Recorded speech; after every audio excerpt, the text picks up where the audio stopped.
Et salut! Bienvenue sur la chaîne d'Elsa et Fred à la page. Aujourd'hui, on va parler du dernier roman de Laurent Godet, Écoutez nos défaites.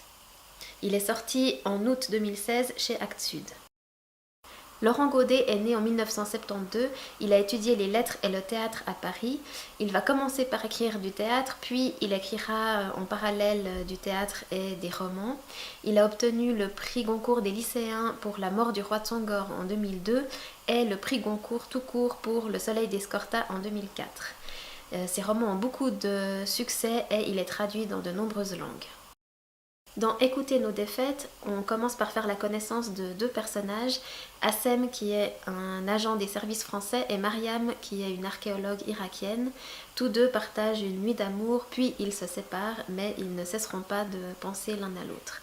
Assem reçoit la mission d'enquêter sur un militaire américain qui semble être en rupture depuis qu'il a participé à l'opération qui a mené à la mort de Ben Laden. Et de son côté, Mariam assiste impuissante et désespérée aux destructions de sites archéologiques par l'État islamique au Moyen-Orient. Parallèlement, on découvre des grands faits historiques à travers des figures majeures de l'histoire. Le général Grant pendant la guerre de sécession, Haïlé Sélassié, empereur de l'Éthiopie durant l'occupation de l'Italie, ou encore Hannibal qui veut vaincre Rome. Ce livre met en parallèle des trajectoires de personnages très différents, certains illustres, d'autres plus ordinaires, mais qui tous suscitent chez le narrateur et chez le lecteur les mêmes réflexions, des réflexions sur la violence, sur le temps qui passe ou encore sur la fin de mondes successifs. Et tout le livre a pour fil directeur la question de la défaite. Est-ce qu'on peut vraiment parler de victoire quand on gagne une guerre qui a fait des milliers de morts ? Est-ce qu'il est possible d'éviter de parler de défaite face à des barbares qui s'attaquent à la culture ? L'idée de raconter les destins croisés des personnages en superposant les époques est quelque chose qui fonctionne plutôt bien. On retrouve ici dans ce texte le goût de Laurent Godet pour les scènes de guerre et de combat, un goût que je ne partage pas forcément, parfois c'est trop.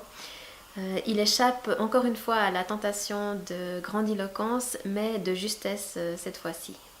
Au final, c'est un beau roman sur le thème de la défaite, un roman sombre, mais c'est aussi un livre qui parle d'art et d'amour. Et on pourra rester sur l'idée suivante, il n'y a pas de victoire dans la guerre et dans la violence, mais on peut espérer qu'il n'y ait pas de défaite dans la culture, dans la civilisation et dans l'amour. Elle survole ces terres de guerre entre Mossoul et Erbil. C'est là qu'Alexandre a battu Darius, c'est là que Paul-Émile Botta a fouillé et trouvé Dur-Sharoukine. Ces terres qui n'ont pas cessé de saigner, ces terres où depuis des siècles des peuples fuient la guerre et des empires s'affrontent. Sa vie à elle consiste à creuser, exhumer, préserver. À quoi bon si le monde brûle ? Est-ce qu'elle ne devrait pas plutôt saisir un fusil pour tenter d'endiguer l'avancée des tueurs ?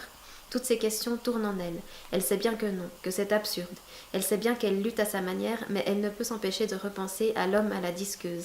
Et si elle l'avait devant elle, est-ce qu'elle serait prête à le tuer pour protéger le grand colosse ? Voilà, c'était Écoutez nos défaites de Laurent Godet. Salut et à bientôt!